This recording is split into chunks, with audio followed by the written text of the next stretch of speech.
All right, Bigfoot Society. We got the privilege of talking to Mr. Darrell Denton tonight. He is, as he professes, an old country boy from the state of Tennessee. So great to meet you, Darrell. I've been waiting for a long time to chat with you, and I've heard so many cool things about you. How are you doing tonight, sir? Hey, I'm doing good here, and I certainly appreciate you having me on. We have a mutual friend, Mr. Martin Groves, Yeah. which is just a great guy. One of my favorite episodes is when we talked about his adventures in the LBL, his encounters, and he's got those great books. And I know you're in one of the books as well, correct? The second one, he was kind enough to put me in there, and the whole second chapter, the last half of the book, is about our encounter at the LBL in October of it was actually the October the 19th of 22, and the reason we were there was due to the fact that was the 30th year anniversary, it was 29th anniversary of his actual encounter at the LBL. We were there again about a week ago, yesterday, the same spot, and that was his actual 30th anniversary. And we were also there at night, and that was pretty intense. We've been there a couple times, but I've been real honored to be the only person that ever went there that I'm aware of. Martin states that he and I have been close friends and best friends for 42 years. We go back a ways. Did you have any interesting things happen the last time you were there at the LBL just recently? There was 4 of us there, and all my closest friends, which of course is Martin Groves and Mr. Ron Moorhead, his first time there with us. Real honored to have him, and of course Martin Nunley. He's normally always anywhere Martin goes, us 3 are together. And we didn't have anything happen at that particular spot. We were hoping to. Now, we had some very strange things happen not very far from there, but it was the cabin we stayed in that we haven't ever stayed in before. It was actually in the back part of a campground, and we had Bigfoot around us every night we were there, and just being mischievous, doing crazy things, breaking sticks and making noises and clacking rocks, and just a lot of things that Bigfoot's known to do.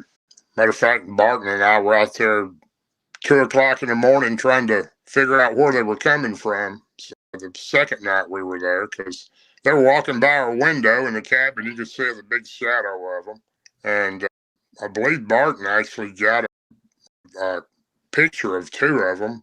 I did not get a picture of them, but we had a lot of. They were just being mischief. They weren't trying to harm us, but they would definitely watch us. We had a campfire going, and about 10:00 every night they'd start up. It'd go on to about 4 in the morning, and of course we go out a lot at night and research. We'll go out into the area I was mentioning a minute ago, and we'll do research there, then come back. And usually we would get a cabin because it's a whole lot easier than bringing tents and that type of equipment. It's already set up. We'll go to our location and stay however long we want. Sometimes half the night. Got a good place to go back and sleep for a while, take a rest. But didn't have any action like we had in 2021. That was probably by far the strangest thing I've ever seen. It was so strange that I don't think I'll ever quite figure out that. And of course, Martin is the same way. It was just he and I there at that particular time. And we had pulled back in there at, if I remember right, it was 12:48 at night. And we had pulled up, and it's a dirt gravel road that goes back in there. Now, if you've never been to the LBL, and I know some people watching may not know what the LBL is. It stands for Land Between the Lakes, and it's about 170,000 acres in Tennessee and Kentucky. And it's very remote. There's a north end and a south end. There's roads back in there when you go. If you don't know where you're going and know the location, you could easily get lost back in there. There's roads to the left and right. They're just about as far as you can drive back in there. When I say roads, there's a paved road leading in there, but when you get back into that remote area, it's mainly just dirt or gravel roads, off in different locations. And it's a strange place anyway. We've had a lot of stuff happen there over the years. Some of it strange, really strange, and had some real strange sightings there. But last year, October of 22 was when we seen the strangest thing I've ever seen. I've had a lot of encounters in my life, but nothing like that. It looked like a myth. It was off to the right. We were driving very slowly on this dirt road, headed back to the area that Martin had actually had his original encounter in 1990. And I looked over to the right. I had my window down, and he had his window down. And we're maybe going 3 miles an hour, just barely moving. And you really can't go very fast back on these roads, or you'll end up off a hollow or in a ditch. So I looked to the right, and there was like a mist. And the closer I got, I looked down, and there was just this huge creature laying right on the side of the road in a lot of brush and weeds on the edge of the road. And it was laying down in like a ditch, which after we went back, it was actually a creek bed next to a that went under the road there. And it was looking right at me, like just fixed on me. And I'm only probably 6, 7 feet from this with my arm out the window. It just shocked me when I looked and turned that way to look at it. And when I looked at it, I thought, what in the world is that? And as soon as I looked over at Martin, I said, tell me you're seeing this. And he goes, oh yeah, I see it. And I said, what in the world is that? And it was so strange. It had a head about half the size of our truck windshield, huge head. It had mane around its neck, like a line. It looked like tiny flashlights for eyes. They were real clear and real deep. And it was a blue silver color, grayish blue. And then it had at the very tips of the hair on it, the very tips of all the hair on it had like light on the edges of them. And the strange thing about it, it was in a stance like a cat would pounce on something. And at the same time, as strange as it sounds, it was transparent. You could see through it. It was like something out of a cartoon or something. I've never seen anything like that. And I looked back at Martin and I said, stop, because I'm going to get out. And he said, no, he didn't say anything. He just kept going because frightened him a little bit too, because this thing looked like it was going to jump on us. But I wanted to get out and see what it was. But about that time, I called it, I don't think it's infrasound. I called it zapped. I've been zapped a couple times by the forest people or Bigfoot, but never by a Dogman. And all of a sudden, it filled the whole truck with this unbelievable smell. I can't smell good. I lost my smelling senses when I got COVID back in 2020.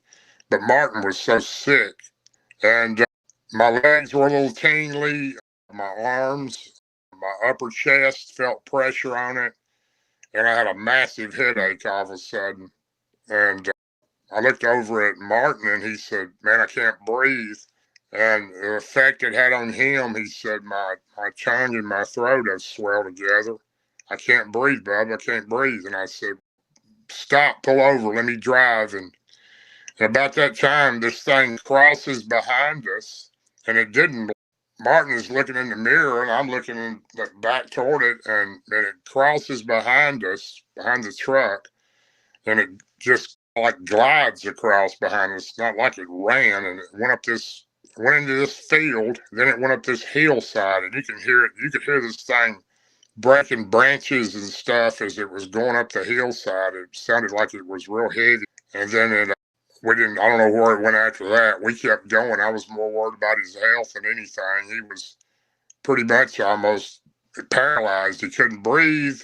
I was thinking he was going to pass out. And we're way back in there in the middle of nowhere. And quite frankly, I don't know the roads nowhere near what he does. And I said, let me drive. And he says, no, let me get us off this road. And we drove on out, and he fortunately was gasping for air, and I was feeling sick myself. And we got on out finally and turned to the left and drove a good ways, and we finally hit the main paved road that goes back in there, and turned to the right and finally made it to a rest spot back there that has street lights under it.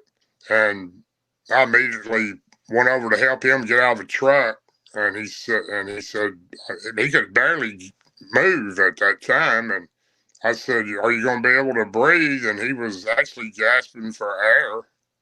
And he finally got a little better, at least where he could breathe. And we drove on to the main trace area and got under a ranger check station and got him out where he could move around a little bit and walk a little bit. But he was better. He could breathe. But I believe he was sick about 7 days after that. He didn't get over it like I did. It was the strangest thing I've ever encountered. Just, it sounds like something crazy, but if I hadn't seen it myself, I probably wouldn't believe it. But something like that doesn't seem to even be possible. But Martin seems to think it must have come out of a portal or something. I don't know where it came from, but it was in the ditch, but it had like a mist around it at first. It was very strange. All I could call it was some kind of translucent, huge dog creature is what I would call it.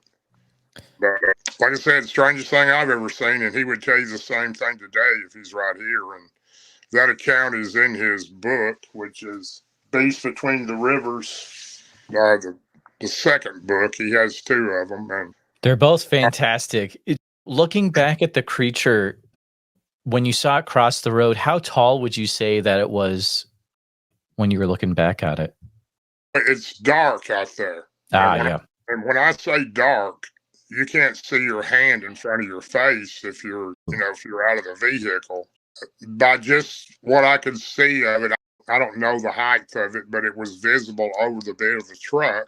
I've never been asked that question. I've never thought about it, but it wasn't any crazy height, like 10 foot or anything. I'm guessing probably 6 to 8 foot off the ground, probably. But it was visible to see. He could see it better than I could. I was gasping for air and looking right in his rearview mirror. And I could hear it. It was the footsteps it was making. It went into a grass field, a real high grass. And then there's a bank that goes up real steep right there. And it went up that bank, and that's when you could really hear it, when it was breaking limbs and sticks, when it was going up the side of that bank. It sounded like something very heavy. It sounds like it was a long time to view it, but it really wasn't a long time. I don't know what the time frame was of actually seeing it and everything. I'd say maybe 5 to 10 seconds at the most. I wouldn't think that long. Wow. But it definitely seen me, and it looked at me in the most evil way. It's just hard to explain, but I think the thing that I've seen a Dogman before, but it was nothing like that. The one I seen looked more flesh and blood. This thing was like something that was, it's almost like cartoonish. Like I said, it's so strange looking. So It's very, the description is very sci-fi, very alien. It's very weird. yeah, I've never seen anything close to that, and neither has Martin. He and I've talked about it so many times, and like I said, as crazy as it sounds, we've been back there numerous times hoping to see it again, and we've never seen it again or anything close to it. Matter of fact, I've never seen any other creature there, but just regular game, but deer and other things. But besides that moment in October, I believe it was October 19th of 22 is when we seen that.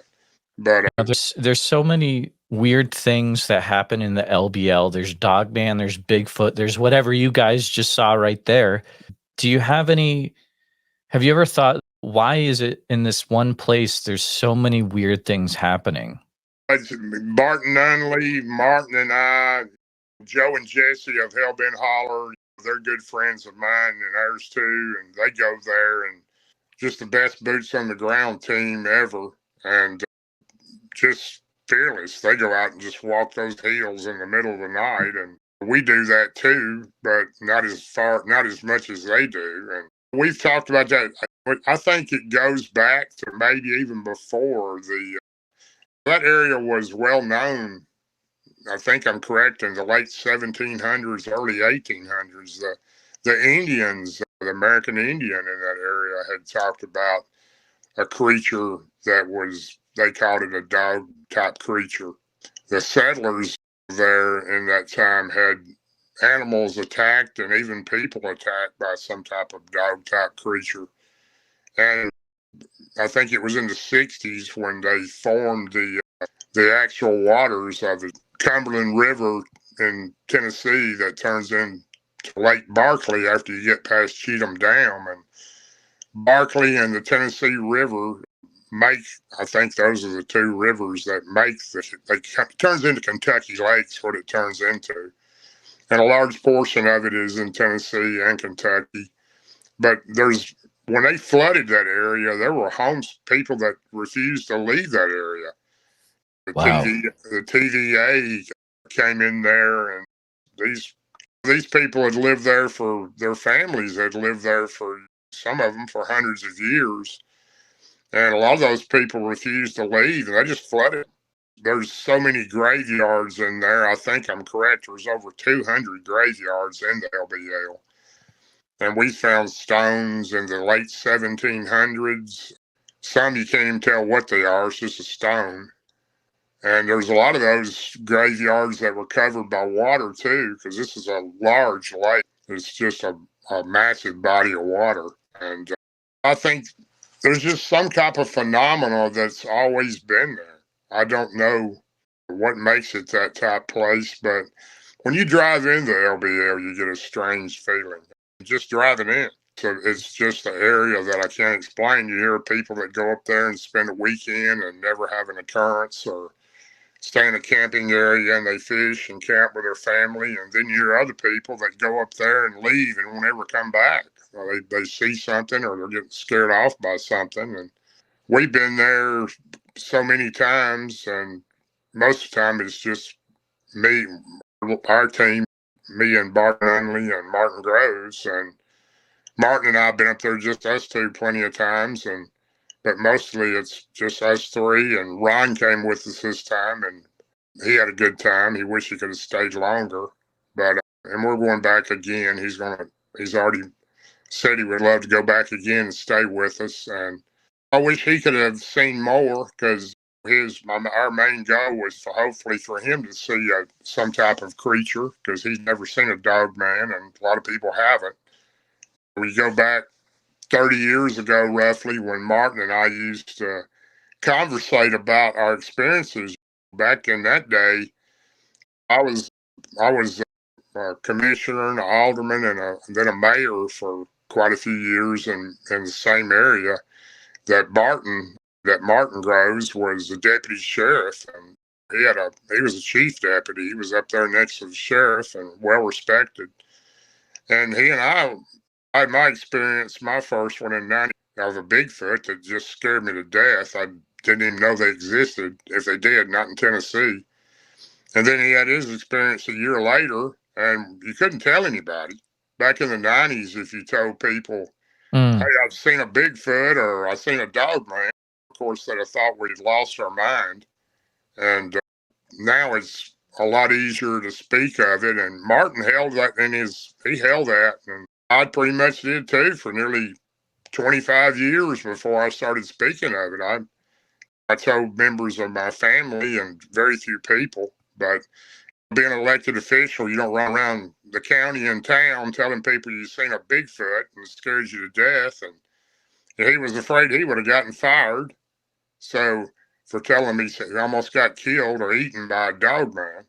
Thank goodness for podcasters like yourself who have good quality shows that you can talk about this type of stuff. But that wasn't available when this happened to us, and there weren't any Facebook groups. I think Michael Patterson, and I think he started the first group, and I believe it was 2015, and I was helping him and with him for a long time there. And That was Blue Ridge Sasquatch and Crypto. And not Mike Patterson, but Michael Patterson. He still has that group. He's still a close friend of mine. I left that and started my own in late February of 2022. But there was maybe 3 groups on Facebook when we started that. It's wild. There wasn't any Bigfoot or Dogman groups, and I quite frankly never even heard of a Dogman until Martin Groves told me about one. And then I didn't hear anything much about it until the last 4 or 5 years. You hear a lot about it. It seems to be added definitely the last few years. A lot of people have gotten interested into that creature, I would say. Can you take me back to the first time that you had an encounter with a Bigfoot? What that situation was like for you?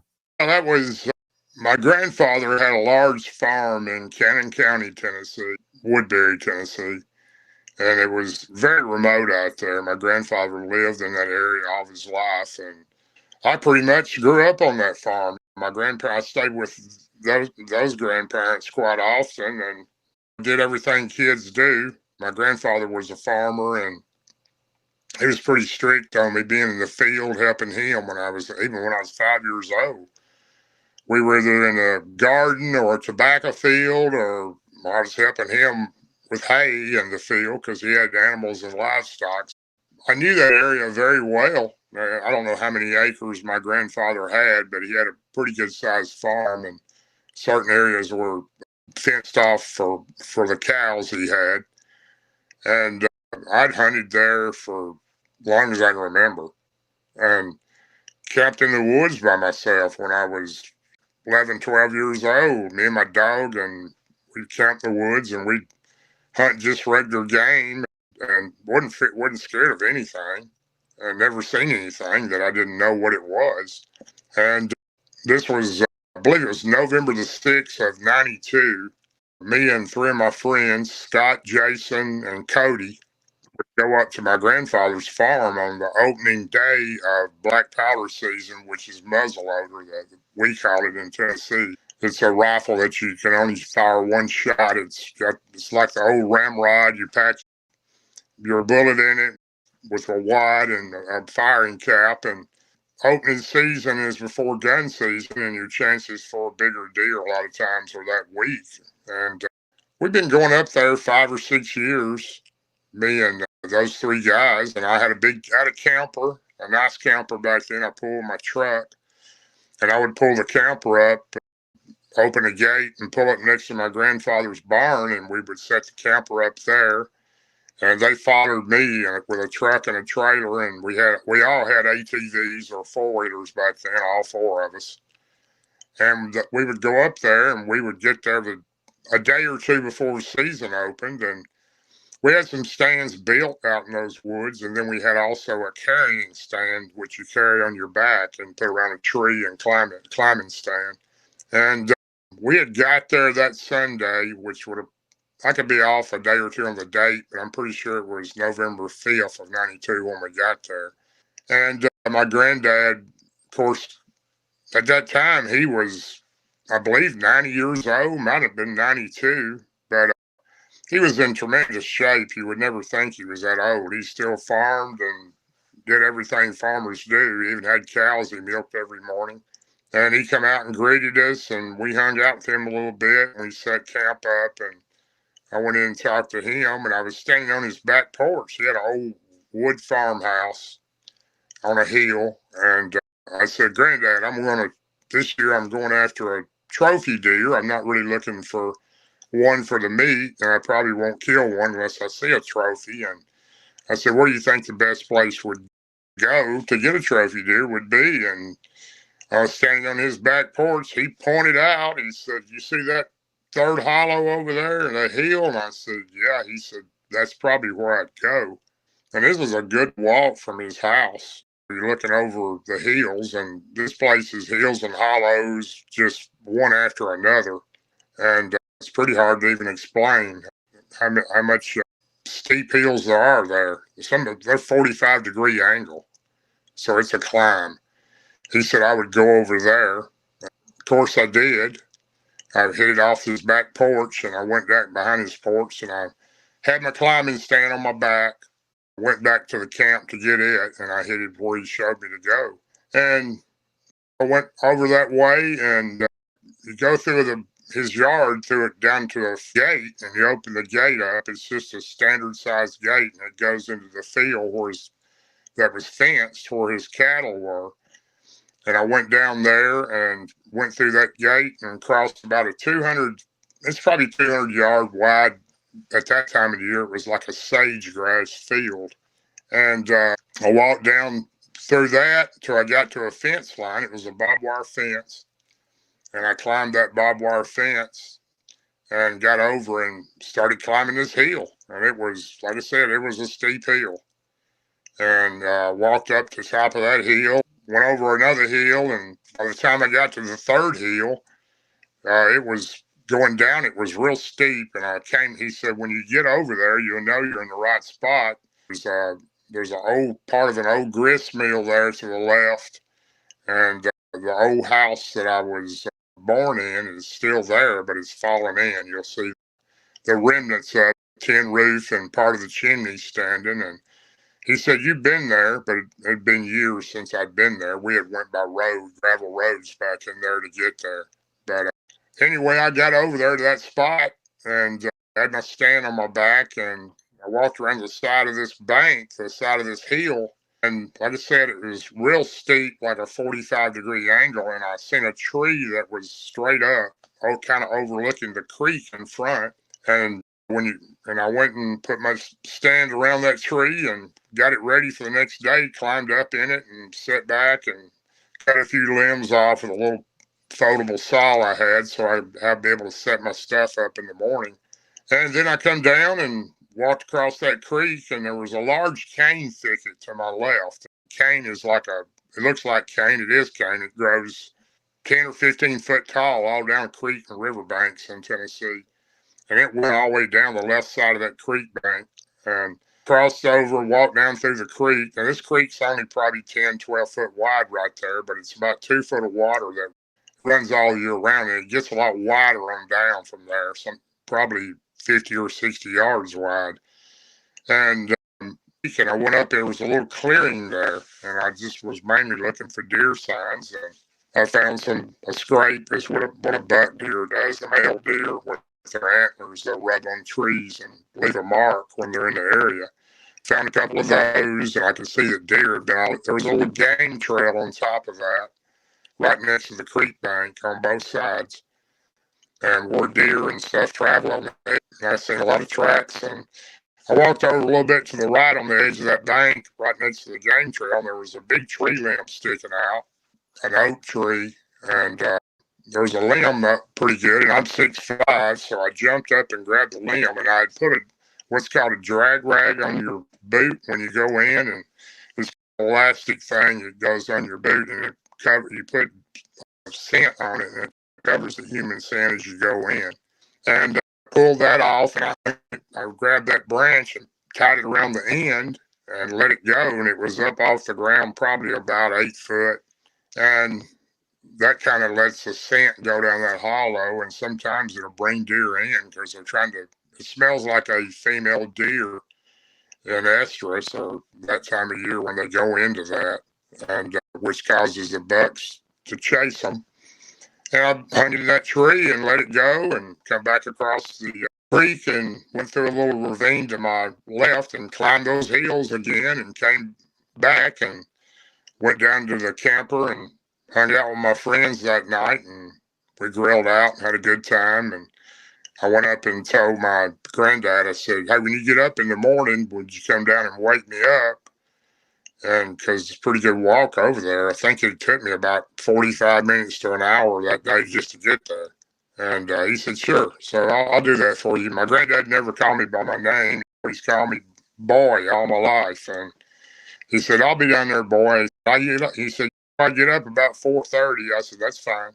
We all got in the camper that night and went to sleep. And about 4:30 or 4:45, he banged on the side of the camper and he said, boy, time to get up. And I got up and went out and spoke to him, and he was going to the barn there in front of us to milk a cow. And I headed that way. And I went down behind his house there and went through the gate and went through that field, and had a flashlight with me. I had what was called a fanny pack that I carried my extra powder load and extra firing caps and a powder horn in it, and a few other things I had with me in that also. And I went on down and I got to the barbed wire fence there after going about 200 yards through that field there, climbed over the fence and started climbing the hill. And I got just a little ways up on the hill. I don't think I was halfway up, but I was a pretty good ways up, and it's dark, and I didn't know that area that well because I didn't normally go into that area. But I got about probably close to halfway up, and I heard something walking to the left of me, and I stopped, and I thought, that's strange. Why would somebody be in here? I knew my three friends. I knew where they were hunting. They were hunting in pretty close to the same area that they hunt every year. And they were a good ways from me, way off in a different direction, in different hollows. They would hunt a different hollow. One would hunt one and one would hunt another. And so I knew it wasn't them. And I started shining the light and I didn't see anything. But I heard it walking. It sounded like a person walking. It startled me a little bit. I thought, somebody's in here hunting. And then I started thinking, maybe it's a cow or a horse that's got in here. So I just climbed over the hill, and when I got over to the second hill, I was hurried because I was startled still in my mind about what that was walking. And by the time I got to there's a little barbed wire fence in the bottom hollow of the second hill that was old and it was rusty. You could step over most of it. Had been used in years. But by the time I got to the top of the third hill, the last hill, I started climbing down that hill, and I heard it again. But this time it was up on top of the hill I just came down to my left, and it was walking. I would stop, and it would stop. And then I would walk a little further down, and you could hear anything walking, these dead leaves. It was a crunch sound. And I thought, somebody's in here hunting. And I couldn't imagine anybody hunting on my grandfather's farm. First of all, he wouldn't allow them if we were there. And I went on down and I found the creek with my flashlight, and I walked around the edge of the bank until I found the tree that I'd put my stand around the day before. And I pretty hurriedly got into it. I put my feet in the straps and I leaned back and started climbing the tree. And I climbed on up, and that takes probably 15 minutes to get up there with a climbing stand. I was up about 25 feet off the ground. That's about what I normally like to hunt. And I've got a real good view, but it's still dark. And I got up and I leaned back. When you lean back, it makes the frame of that stick into the tree real good where it won't slip. And I had a safety strap I put on and put on the limb behind me around it in case the stand fell, I wouldn't fall with it. And got my stuff hung up on those branches up there. I hung my pack on the right and my lunch, and I hung a pair of binoculars to the left. And I leaned back and got set up. This stand had a little camo cover that you pull this bar down in front of it that goes around you, and it covers you from right below your neck all the way down to your feet. It covers you real well. It looks like you can't see a person in it. And I always wore blackout under my eyes when I hunt because the sun glare, if it's sun shines, it'll make your face sparkle. A lot of times the deer will spot that. And I'm set up. It's still dark. I'm thinking, what was that I heard? And I didn't hear it anymore. I heard it go down to the left of me on top of the hill down toward that cane thicket. And it stopped. I didn't hear it anymore. I sat there a good while. I don't know quite how long. It was over an hour. And it started getting a little light. I didn't hear any sounds in the woods. It was unusually quiet. There was no sounds at all. And then about daylight, when I could really start to see across the creek in that clearing, it was a real foggy morning, and the creek had fog on it, and I couldn't see across it to the clearing. And I started hearing regular animals then that you hear in the woods, squirrels and birds and everything else. And as daylight was starting to come up and the sun was setting, and it was somewhere around 7:45 or so. The fog had cleared a little across the creek, and I could see the clearing on that side then. And to the left of me, I seen a deer come out somewhere over around that cane area, and it was a female deer, a doe. It came out over there, and it crossed through the creek. It went up the other side of the bank and went on that game trail and walked down the side of that creek bank. And I'm up high enough, I'm almost looking over on it in this tree, the creek, by the angle I was. And then two more came out, and they were smaller ones following this one. And I watched these deer play over there. They were just walking around. There was two younger ones, probably yearlings from that large doe, and they were just walking around. It was a real good year for acorns, and they were eating acorns and milling around, kicking the leaves like deer do, trying to find food in the morning. And I watched them walk around over there for a good bit.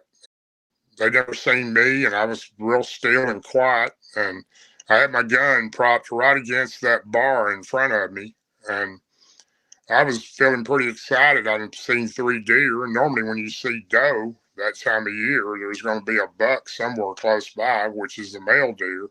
And I watched them for a good while, and it was a little after 8.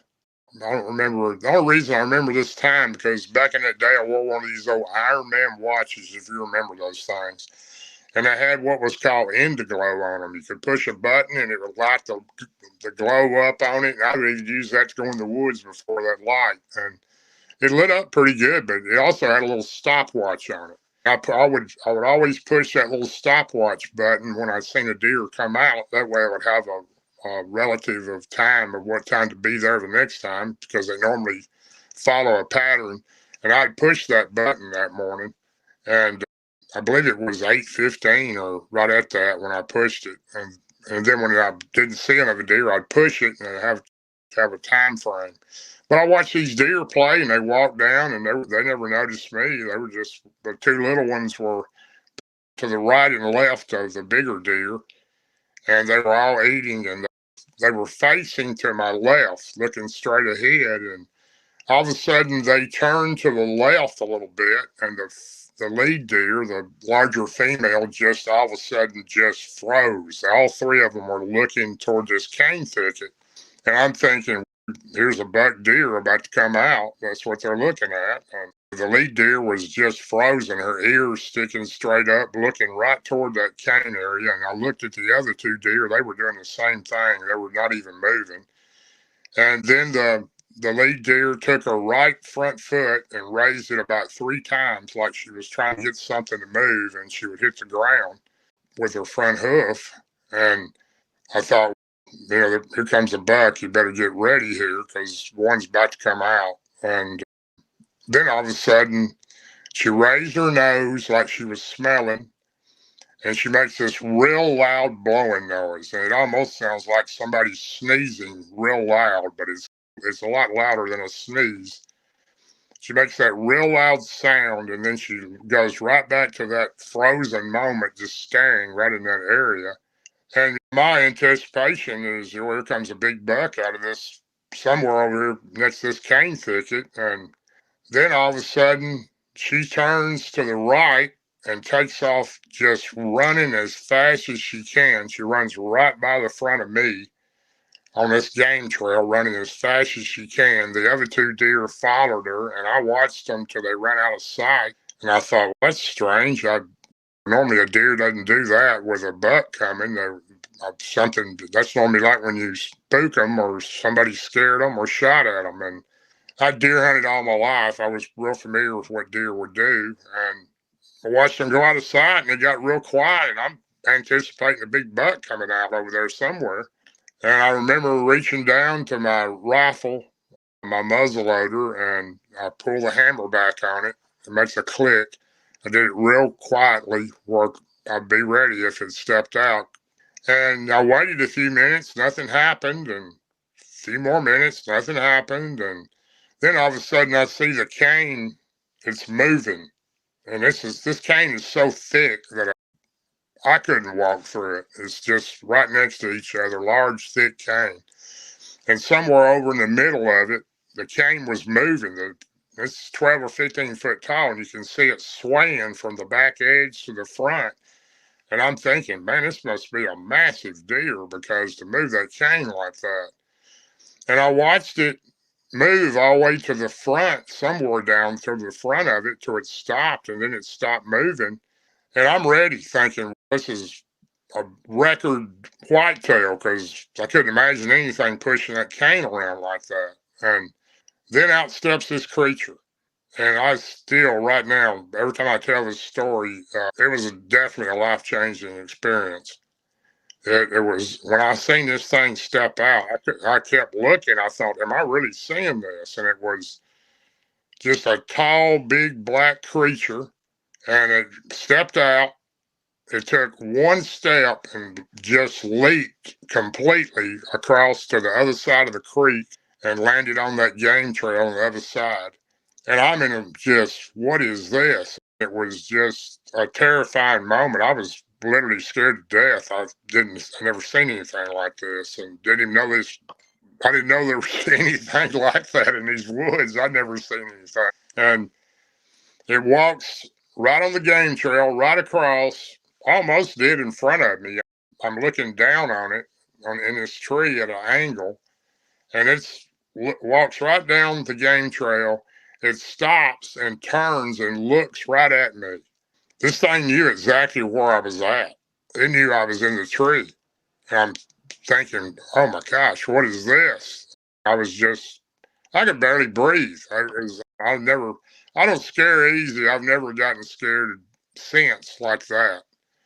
And this thing just looks at me. It shows me its teeth. It just like grits his teeth, shows me its teeth, looking like it's really mad. And it was the ugliest, meanest looking thing I've ever seen. And it just stared at me for a minute, and then it walks over to that limb that wasn't very far from where it was standing, where I had that drag rag hanging in there. And it reaches up, it pulls it down, and its head was about the same height as that. So I'm thinking it's real close to 8 foot or a little more. And it reaches down, smells that rag, and then it just pulls that limb, rips the whole limb off the tree. And this tree limb was not a massive limb. It was probably 3 or 4 inches at the very base where it went into the tree. I'm thinking, what has that kind of power to rip that limb out of the tree? And by this time, I could barely breathe. I'm serious. I was thinking, what do I do? Do I shoot this thing? Is it going to come across the creek and just pull me out of the tree? It was just I had so many thoughts running through my mind. I remember just sitting there, just sweating, thinking, what do I do here? And then it walks right back to the same spot it was at. It looks at me again like it's really mad. It did not like me being there. And it lets out a growl, a real low, long growl. And I've still never heard a growl like that. And I thought, this is it. This thing's coming across the creek. It's going to pull me out of this tree, and it's going to just kill me. So I didn't know what to do. And I've got my hand on my gun. I thought, do I fire and shoot this thing? And I said, no, I don't think one bullet will kill this thing. And I don't have time to reload. And I just sat there just frozen, was just scared to death, trying to get my breath. And then it looks at me, and then it lets out this yell that I've never heard before. And just an unbelievable scream like yell that echoed all down through that hollow. And it's just a terrifying yell. I've never heard anything like that since. I've heard Bigfoot yell, but not like that. This thing was really mad. I was there. And I thought, well, this freak. And I was ready to just pick my gun up. I was thinking, should I just jump and run, or should I fire? And it stares at me for a few more seconds, and then it turns and it walks straight behind where it's standing. And it continues to walk, and it turns and looks at me one more time with just a really mad, evil look. And I watched it walk on through the hardwoods till it was out of sight. And I was in such a panic. I thought, well, I don't have 15 minutes to get out of this tree climbing back down. Or I just lowered the bar in front of it. I jumped out of the top of the tree stand and I landed. It was such a steep embankment. I landed it. When I landed on the leaves, I had my gun above my head and I slid all the way down this bank into the creek. And I jumped up out of the creek and I looked back to see if it was there and I didn't see it. And I run up out of the creek and I run up up that hill. There was a little ravine to my right there. That was a little narrow spot that I went up, and it wasn't quite as steep. And I'm running as fast as I can run. I left everything, just ran with my gun, and I climbed over that first hill, and I kept looking back, and I didn't see it. I got over the first hill, and I was running as fast as I could down the second one, and got down the second one, jumped that little small barbed wire fence and went up. I was going up the other side of the second hill and I looked back and there it was on top of the hill, standing up there next to a tree just watching me. Now, I don't know if it was the same one or another one, but it was one of them standing up there looking at me. And that just gave me more adrenaline when I seen that thing. So I just kept running as fast as I could. I remember thinking, well, it's going to get me before I get to the top of the hill. And I kept running. I got over the top of that hill and I was headed down the bottom of the last hill. And the barbed wire fence that I'd climbed over that morning is probably about 7 foot tall. And I said, I'm not climbing it, I'm jumping it. And I jumped it. I cleared it, but the bottom of my left pants leg caught the barbed wire and ripped it all the way up past my knee and cut a huge gash on the side of my leg. I didn't even know it was cut at that time, and I've cleared that. I'm running through this sage field between the fence line and my grandfather's back gate. And it's about 200 yards wide, and I'm looking back the whole time thinking this thing's coming. And I get to the gate, I open the gate real quick, shut it real quick, looked and didn't see it. And I ran into his backyard and I went up on his porch, his old wood back porch, had an overhang on it, and went through the back door and shut the back door, locked it, and looked out the glass. I didn't see it. And I went into the right, which went through his kitchen into his sitting area, and had this big, huge pot-bellied stove that was between the corner of his living room and the floor and his sitting area. I went over and just sat down in the corner and on the floor, and I was just completely out of breath. And my grandfather was saying, "Boy, what's wrong with you?" And I couldn't even speak. I was so out of breath. And I got up real quick and went and looked out the window in the back door again. And I didn't see it, and came back and sat back down. He said, "Boy, what's wrong with you?" And I said, I finally got my breath and I said, "I seen a monster in the woods." He said, "A monster?" And I said, "Yeah, I've never seen anything like that." He said, "What did it look like?" And I said, "It was this huge creature, it was black, and it was the meanest looking thing I've ever seen." And he said, "Oh, you seen a wood booger?" And I was in shock. I said, "I'd lived on this farm with my granddad a lot. I stayed there with my grandparents. My mom and dad worked in Nashville, which was about 92 miles away. And I stayed there till we moved to our home in the other side of Nashville. And I stayed there every summer with him and helped him in the field when I wasn't in school." I was in shock. I said, "What is a wood booger?" He goes, "Oh, they live around here." And I said, "I've been with you all these years, Granddad. You've never mentioned anything about a wood booger." He said, "Oh, yeah." He said, "I've seen 4 in my lifetime." He said, "They don't bother you. They're real territorial." He said, "I should have thought, being over in that area, there was probably going to be one of them too, because nobody goes back in there." And I said, "Well, you never told me about one of them. And if you had, I would have never went in there." And he said, "That's why I didn't tell you." He said, "You've hunted in these woods all your life, and your cousins have slept in the barn loft." And he said, "I didn't want to scare you about them because they don't harm you." And I said, "This thing wanted to kill me." And he said, "It didn't." And he said, "Ain't nothing to worry about, boy. It'll be okay." And I said, "Oh, yeah, I'm not going back there again." And he said, "I've been in the field and I'll be working. I'll look up and when I'm standing there next to the fence row watching me work." I said, "You had these things that close?" He said, "Oh, I've seen 4 of them, and I've heard a lot, hear them yelling." And I said, "How did I miss out on this? Because I've been here so often, I've never heard one that I know of." And he wasn't real nervous about them, and I was still just scared to death. And he said, "Boy, you look like you've seen a ghost." And I said, "I feel like I did see a ghost." And I, it was just terrified me. And I got up several other times and looked out the window to see if it was coming. I never seen it again. And I sat there for a couple hours and just scared to death. And my granddad was trying to calm me down. He said, "Them things," my granddad had a big chicken house out to the left of his back porch, and it was made out of log. Him and his family had made it years before then, and it had a door on it, and he had a lot of chickens. He goes, "In the wintertime, they'll come up here and they'll take a couple of them. They get hungry, can't find any food, and they'll take a couple chickens and they'll leave a little pile of rocks and sticks like they're paying for it." And I'm just sitting there amazed. Me and my granddad were very close, and I'd never heard of one or seen one. And he said, "You remember your grandma used to tell you, don't y'all stay out after dark here. Y'all get in the house because the booger man will get you." And I said, "That was the booger man?" He said, "Yep."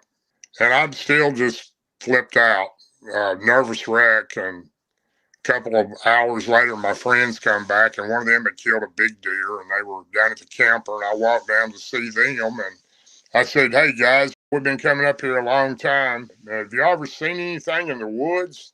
And they looked at me like, "What are you talking about, Big D?" And I said, "They were skinning a deer out there hanging in a tree. Only one of them had killed one." And I said, "Something maybe like a Bigfoot or something." And they started laughing. They looked at me and said, "You had too much to drink last night." And I said, "No, I didn't drink anything." And I didn't say anything else about it. I could tell they thought I was crazy. So went on back to my grandfather's house, and I I didn't stay another night in the camper. I stayed in the house of my granddad, slept in the bedroom in there, and they stayed in the camper, and they were concerned about me. They kept asking me. I'd go out there and stay with them till they went to bed, and they couldn't understand why I wasn't staying in the camper, but I was staying there with him. And I stayed there we stayed there a week, and I was in there the rest of the week with him at night and couldn't sleep. Just thinking this thing was coming, looking in the window or something. It was like some type of fear I've never had. And it really messed me up for a while. I never thought if these things existed, I thought they were out in California or Oregon or Washington or British Columbia. I didn't think they were in Tennessee, but they were. And we went up there a couple of years after that, and I didn't hunt. I told my buddies, "We'll go up there." I didn't tell them I wasn't going to hunt till we got there. "Y'all go ahead and hunt. I'm going to hang out with my granddad. He's getting older." And he was, and I did want to spend time with him, but I didn't care to hunt. I didn't hunt I didn't go in the woods for about 7 years. What deer hunting I did do was with friends on a farm, at my farm or somebody else's. I'd pull up in my truck and sit there out toward the woods and didn't get out of the truck. I just watched the wood line, but it messed it. It was definitely life changing. I've never had that kind of fear before or since. I Now looking back on it, if it wanted to kill me, it could have. And I realized that over time, it didn't want to kill me. It just wanted to run me out of its area. I probably messed up its deer hunt. That was my first encounter. Darrell, that's incredible. What, do you mind sharing what county in Tennessee that was in? That's Cannon County, Tennessee. Cannon County? Okay, Yeah. interesting. Yeah. Have you ever seen anything in like a drawing of it or an illustration that looked similar to what you saw that day? I actually, after I got home, I started going to the library because there wasn't a cell phone. I didn't have a cell phone then or internet or anything. I'm still not very good with technology, but I actually went to several libraries back home trying to find pictures of Bigfoot. And I actually did find one that looked like it. And strangely, there was a book with 10 pictures of Bigfoot in it. It said the 10 different type. And the number 2 one on the book was called the wood booger. and it looked identical to this thing, except it didn't have red eyes. The one in the picture had red eyes. The one I seen didn't have red eyes. It just had dark eyes. And it was dark eyes in the middle with some yellowish white around them, just, it wasn't red. But everything else looked like the picture. It was pretty terrifying when I seen it. I thought, oh gosh, there it is right there. And, wow, that's incredible, man. And the great thing about like the listeners that I have is someone will comment within an hour after this is posted and say, oh, it's this book and it's on this page. yeah, they probably know it. And I've actually looked it up. I've actually got a picture of it. I say over the years, I don't have the fear I had of it then, but it's definitely a life-changing moment when you see one of those things. And this wasn't a friendly looking one. If it had been a friendly looking one or didn't act irritated or mad, I might have taken it a little better. But this thing had an intention of really being mad at me. I could tell by its expression, the way it looked at me. Its mouth was to the right, kind of contortioned, like it was just ready to kill me. It was really mad that I was there. And like I said, I didn't hunt for years. Didn't go in the woods. I had nightmares for weeks. Didn't sleep.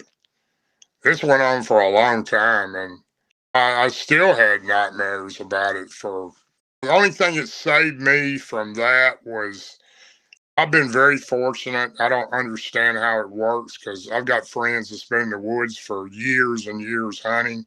Even older friends that's been in there 50 years deer hunting and all type of game hunting. And I coon hunted that area, not that far in, but not far from it when I was a kid with my uncles.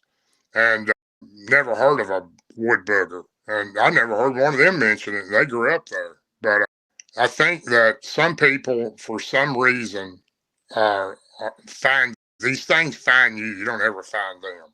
But I have something in me that they find me. And I don't know, I didn't know that till after that occurrence, but I would have never gotten over that. Martin Groves and I talked about this back then, back in the 90s. We'd go to lunch. I'd meet him for lunch, and he was with the sheriff's department, and I was going to a meeting or somewhere up in the county, and we would just talk about our experience. We had nobody else to talk to, and it's pretty crazy. And it's still today, it's still a fear in me from that. And I don't know why I still have it. But if I hadn't had my second encounter, I don't think I would have ever gotten over it. I'm good with it now. I don't have nightmares about it anymore. I did for a long time. But I think the worst thing about it is you're on your own back in that day. You can't tell anybody. You just have to live with it. And I even told my wife at that time, and she goes, really, you seen that? And I said, she goes, I believe you. I know you're honest, but you seen that? And I said, yeah. She goes, well, you probably seen a bear. I said, no, wasn't a bear. And I just left it at that. And since I've gotten older, she knows all about the story. And my granddad was so chalant about it, like it wasn't a big deal. That was probably as shockingest thing that happened because he never told me about him. But I understand why he didn't. But he's been gone quite a while right now. But my second encounter was by accident. I wasn't out looking for Bigfoot. I wasn't even hunting. And if I hadn't had that encounter, I probably would have never gotten over it. That was what changed everything for me. And I've had so many encounters since then. Some people say, "How do you see them and we don't?" I don't know how I see them. I really don't. Yeah. Have all your Bigfoot encounters happened in Tennessee, Darrell? Most of them. I had one in Virginia, and I had two in Virginia. My 9-year-old daughter and she's really into it. My 9-year-old is. She really talks about Bigfoot all the time because she knows how much I'm into it. You wouldn't believe all the gifts I get every year. This room here's covered with Bigfoot statues and everything else. Oh, I'm sure. Me and she even got me but me and her, it was incredible. It was about 2 months ago. We were coming through a rural area. I was taking her home to her mother's house, and it's a real rural area outside of Smithville, Virginia. And we're driving down this road, and I'm taking her home, and it's near dark, and it's summertime then. It was hot outside. It didn't get dark till 8:30 or 8:45 at night, and I'm driving down this rural area road, a 2-lane highway, and it's actually a 4-lane, but they're split up, and it's real rural. And there's a car in front of me, and I'm watching this car. It keeps braking, and my daughter says, "Dad, there's a man chasing a deer."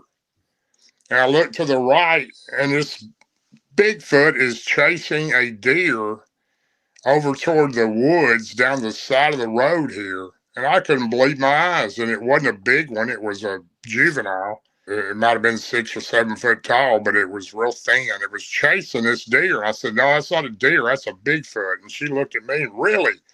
And then it turned. Oh, we only seen it for a second, because when it seen the lady in front of me was with her daughter, and they had seen it too. And they pulled over to the side of the road, and I pulled over too and stopped. My daughter, I handed her my cell phone, and she started filming, and she didn't get the picture of the Bigfoot, but she got the deer. This deer was running as fast as it could run, and this thing was chasing it. My daughter thought it was a man chasing this deer, and I said, "No, that's a Bigfoot." And it quickly turned, and we got his backside as he went these real thick brush area.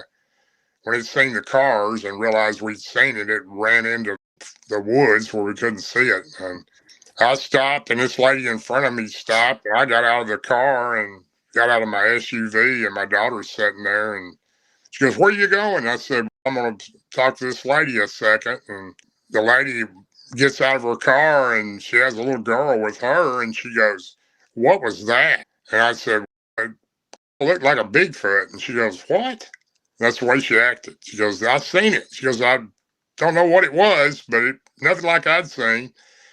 And when I told her it was a Bigfoot, she jumped back in the car and locked her doors, and her little girl just took off. They were getting out of there.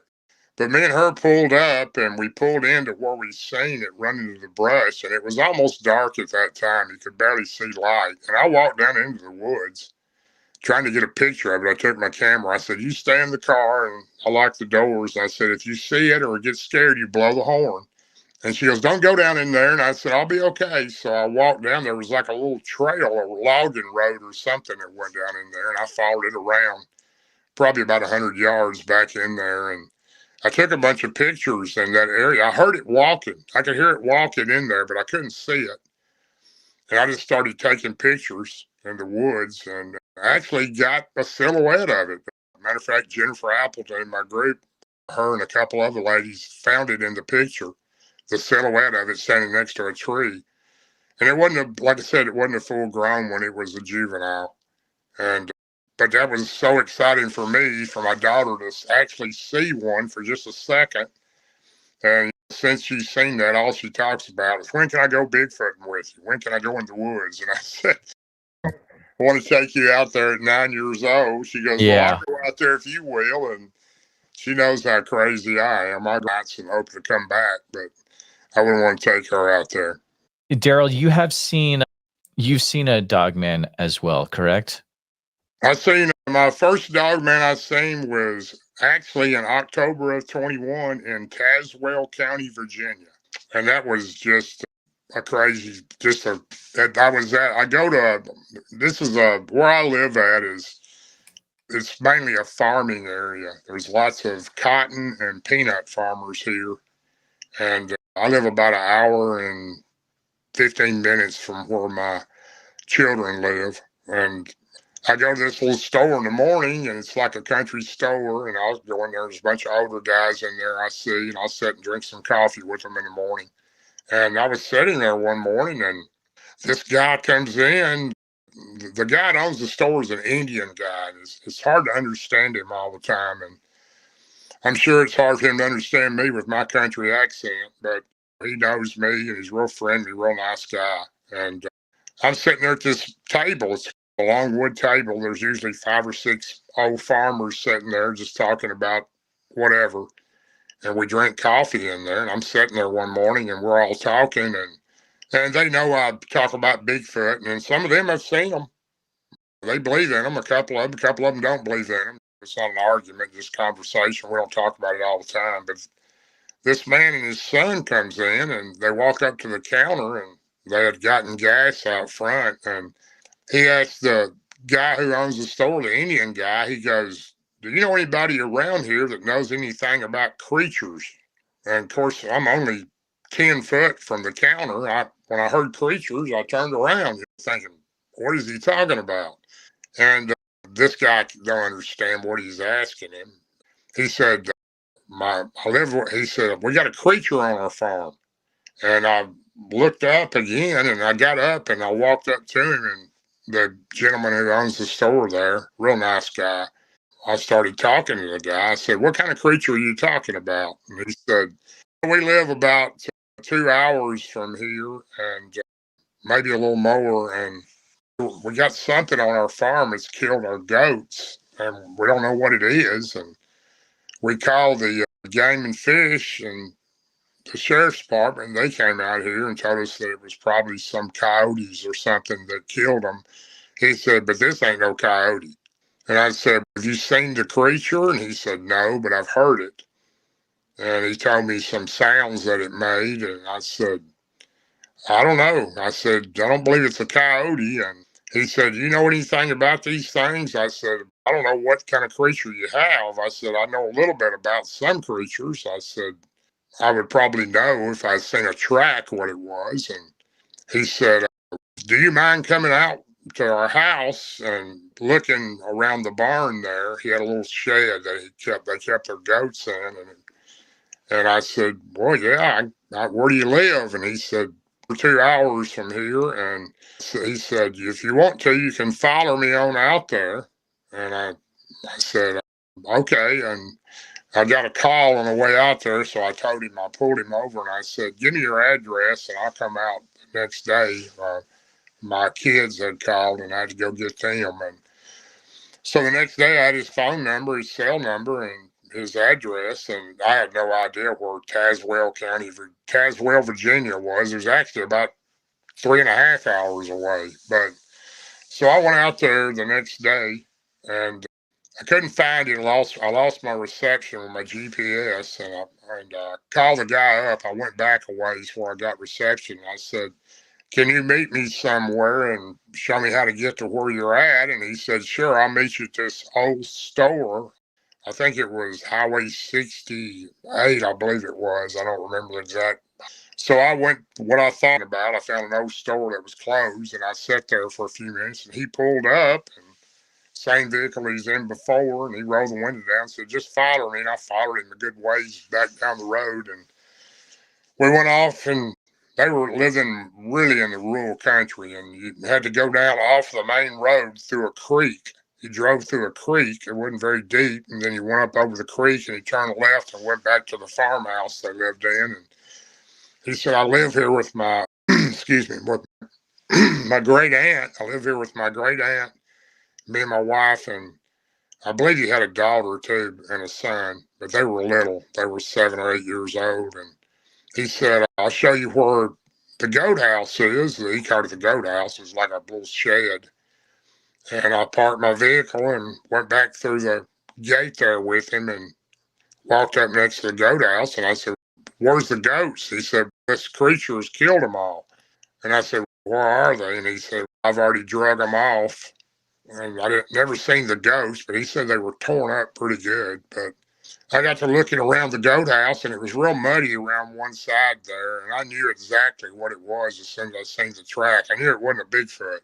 It was a Dogman track, and canine type track, and it was way too long to be a coyote or a wolf.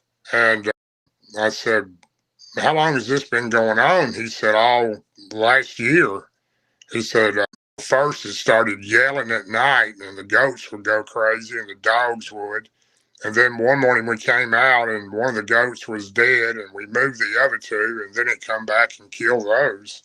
And I said, "Well, where do you think it's coming in at?" And he pointed up to a field house, and it was a huge field that was fenced in, barbed wire fenced in, where the goats had roamed up there. And he said, "It's coming in from up there somewhere. I don't know exactly where." He said, "But if you go around that field, there's a gate that goes through to the top of a hill, and you can park up on that hill and overlook that field, and you can probably see what's coming in there. And I said, okay. I said, you want me to come up here and do this? And he said, yeah, I'd like for you to, because I'm scared for my family. I don't know what it is. And I said, okay. So I spent a lot of time over there. I was over there probably 2.5 weeks, early in the morning a couple of times, and then I'd stay till dark in the evening. I parked my truck up on the top of that little hill there where I could see the field. I didn't see anything.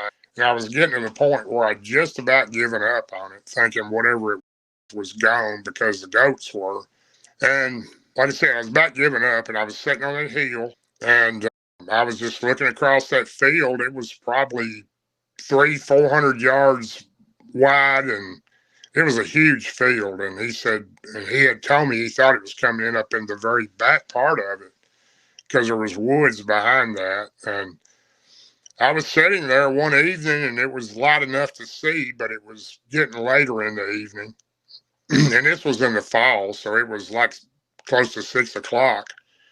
And I seen something in the corner of the field up there. It caught my eye, and I had a pair of binoculars that I had with me. And I looked through the binoculars, and it was dark, but I could see the figure moving, but I couldn't tell what it was.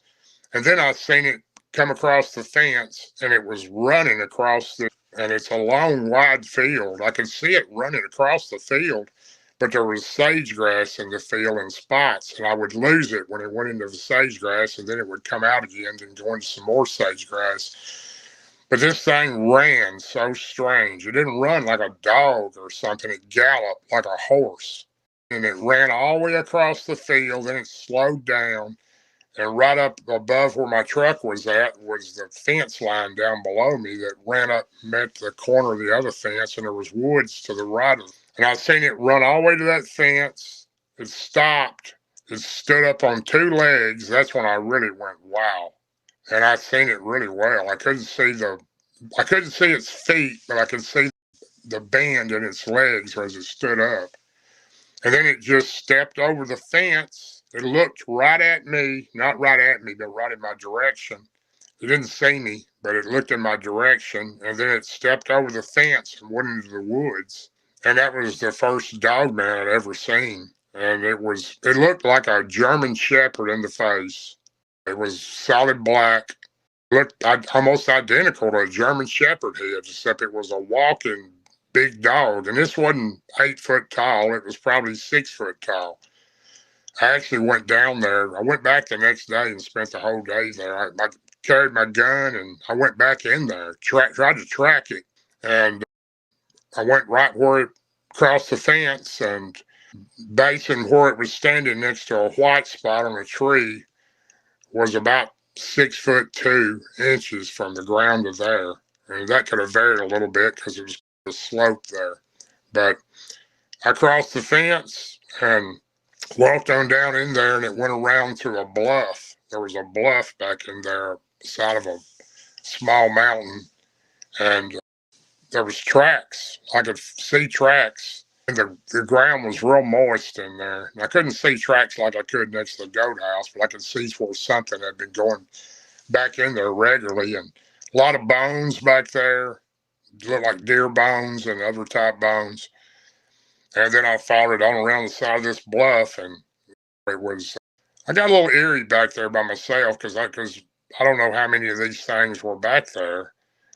But I found a bluff, and it was a little indention up under this bluff where something had dug out. You could see tracks going up under it, like there was a cave or something up under there. And I didn't go any further than that because I didn't want to take a chance of this thing attacking me.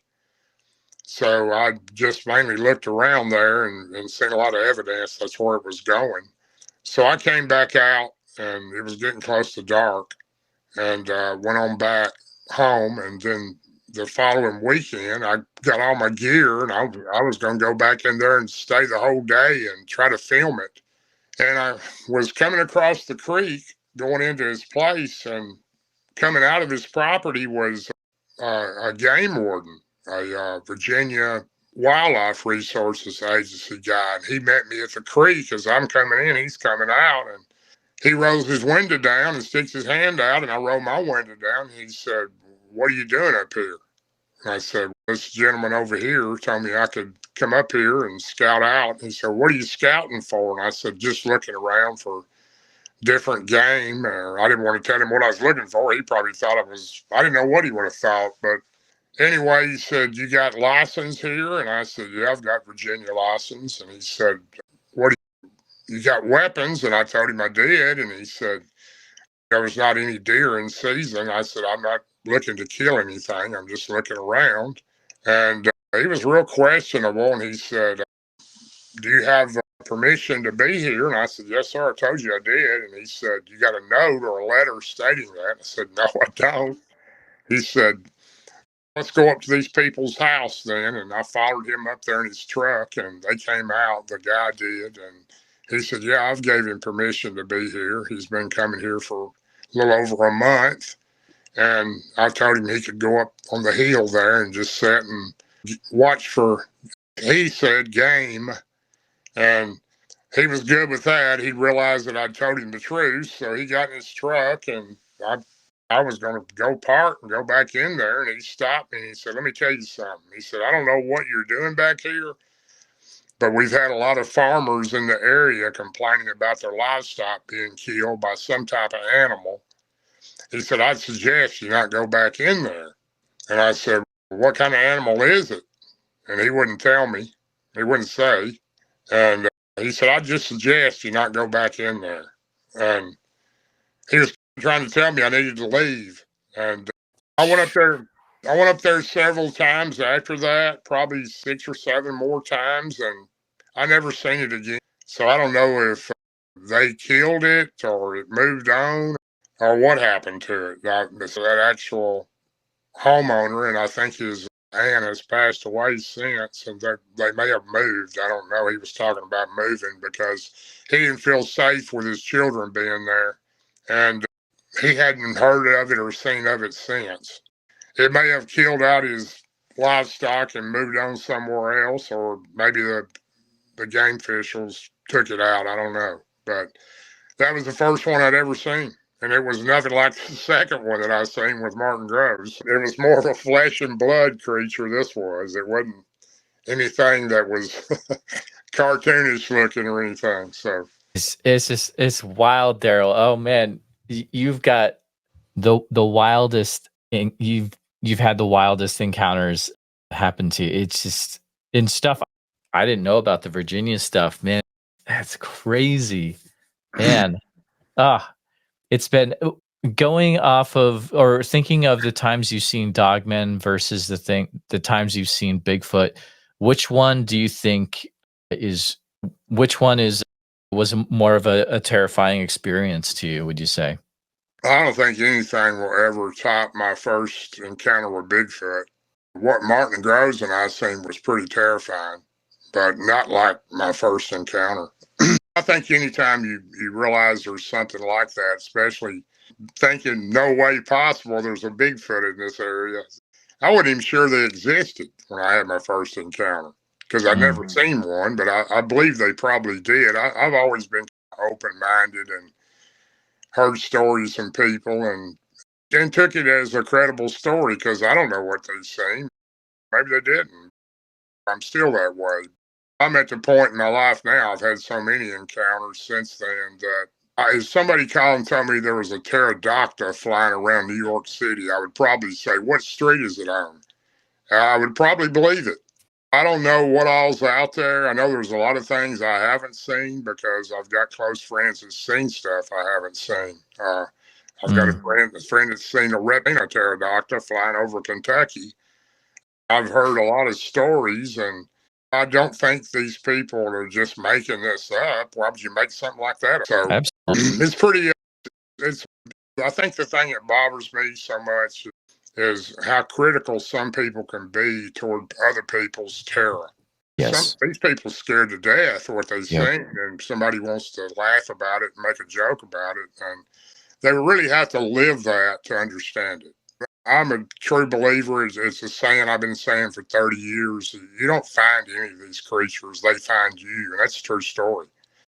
just don't go out in the woods banging on trees and shining lights and doing whoops and yells and have a Bigfoot come and visit you. You have to live in their environment and respect them. And I have Indian in me, and my grandmother was Indian and American Indian, and she told me a lot of tales about things that exist, and I'm sure they probably do. I've never seen some of them, but encounters for me, I wonder myself for so many years why I see all these things. And I do know some other people that have things like I have and they see them. But I know other people don't see anything and they go in the woods all their life. So it really is hard to understand how some people do and some people don't. So I've learned a lot from friends and especially the Native Americans.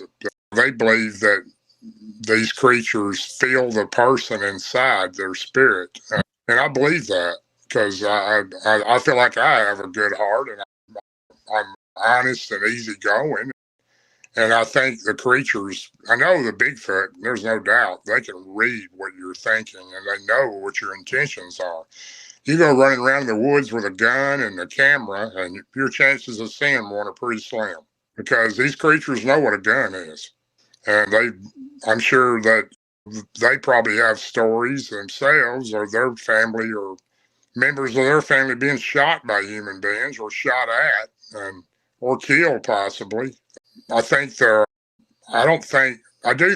bad Bigfoot. I've had bad experiences.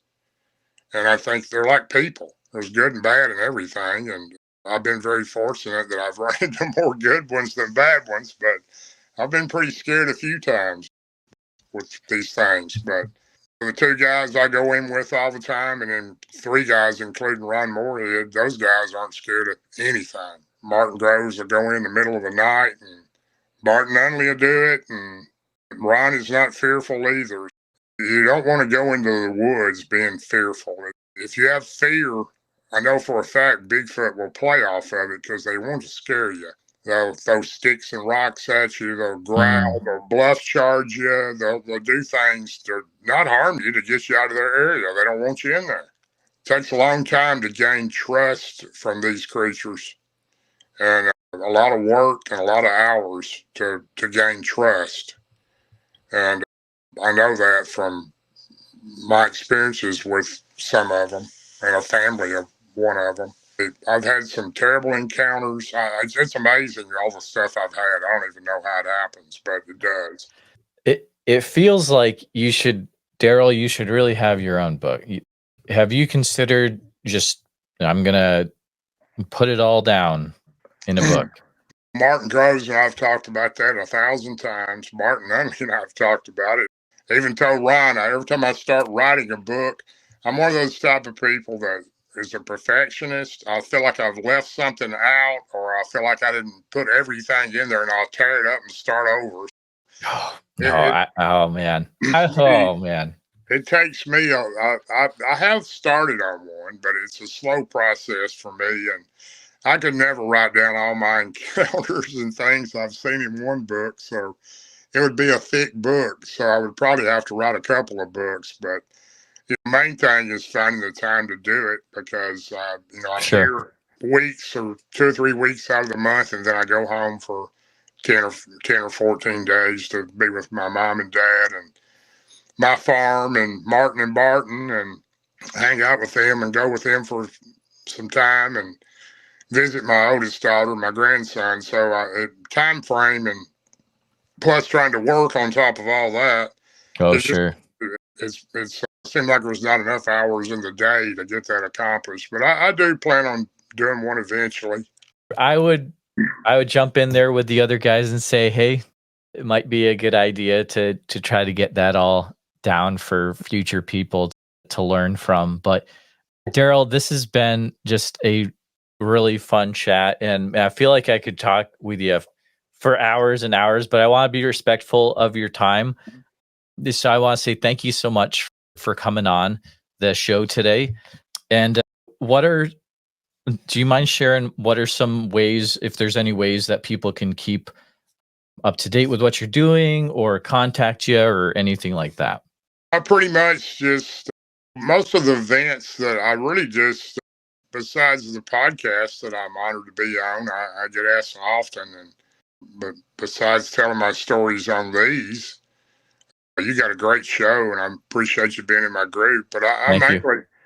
I also usually post what we've seen or something. A lot of times I don't get into detail on some things we see, but I put it in the group regularly. Me or Martin and Barton do, and Ron was with us this last trip. I put a bunch of stuff in there when we were there.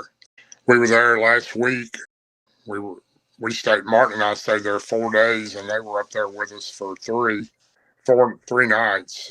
But I would probably just Bigfoot Believers and Other Creatures is the name of my group, and Yep. we have a really good bunch of people there. We don't allow any criticism, and I know a lot of people say that's not a good group then, but we just don't allow it. If you're going to come in there and bash somebody, you won't be there very long.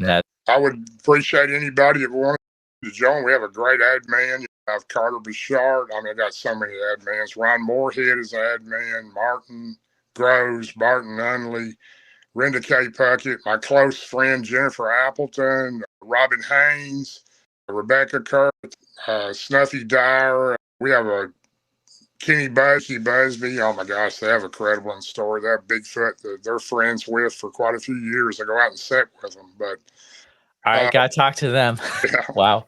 We have a lot of people. All my admin have had a lot of experience, and most of them I've known a long time. Some of them, like Martin Groves, not as long as them, but close. But we try to treat everybody good, and we learn a lot in our group. We have a lot of people that have joined that don't know anything about it, but they're open-minded. And I just want to thank you for letting me come on, and I'm honored to be here. And I appreciate you posting in our group all the time. And big fan. Yeah. We're a fan of yours, me and Martin both. He told me tonight, he said, that guy's a good guy. I didn't tell anybody in the group I was going to be on. I was short on time. But I appreciate you having me on, and you come down to Elb sometime. We'll let you walk around. Man, it's on the list to go down there. I would love to take you up on that. And listeners, if you want to read more about what Darrell has experienced over the years, you can get The Bigfoot Phenomenon by Josh Turner. And then it's also in Martin Grove's second book as well. And in the future, it'll be in Darrell's book too, when he gets that out. One of these days I'll get it. Anyway, there's so many good books to read as I've got them behind. Barton Nunley's, Martin Groves, Josh Turner's. There's a lot of good books out there that people can read, but encounters are something that I live through, and that's why I guess I'm a little more skeptical and make sure I've got everything right in there. And eventually I'll get it. But anyway, I just want to thank you for having me on, and appreciate you. Oh, thank you, Darrell. Thank you so much for coming on, and we'll be in touch. All right. Thank you. I appreciate it. Have a good evening.